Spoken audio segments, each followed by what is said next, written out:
एक नेक आदमी शादी के बाद अपनी बीवी को लेकर अपने घर लौट रहा था। रास्ते में दरिया उबर करना पड़ता था। आदमी ने एक कश्ती का इंतजाम किया और वे दोनों दरिया पार करने लगे।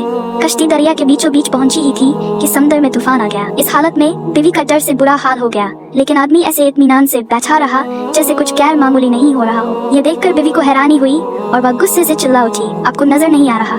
तूफान कश्ती को डुबोने वाला है, हमारी मौत सर पर है और आप इत्मीनान से बैठे हैं। ये सुनते ही शोहर ने अपनी तलवार म्यान से निकाली और बीवी की गर्दन पर रख दी। बीवी हंस पड़ी और बोली, ये कैसा मजाक है? शोहर ने पूछा, क्या आप अभी मौत से डर नहीं रही? क्या आपको नहीं लग रहा कि मैं आपका गला काट दूंगा? ये सुनकर बीवी बोली, मुझे आप पर और आपकी मोहब्बत पर यकीन है। मुझे पता है आप मुझसे बेइंतहा मोहब्बत करते हैं और ये तलवार आपके हाथ में है, लेकिन आपके हाथों मुझे कोई नुकसान नहीं हो सकता। ये सुनकर शोहर बोला, जैसे आपको मेरी मोहब्बत पर यकीन है, वैसे ही मुझे अल्लाह की मोहब्बत पर यकीन है और ये तूफान भी अल्लाह के हाथ में है। वो चाहे तो इसे रोक ले, चाहे तो कश्ती डुबो कर भी बचा ले। याद रखो, अल्लाह जो भी फैसला करे वो हमारे हक में बेहतरीन होता है।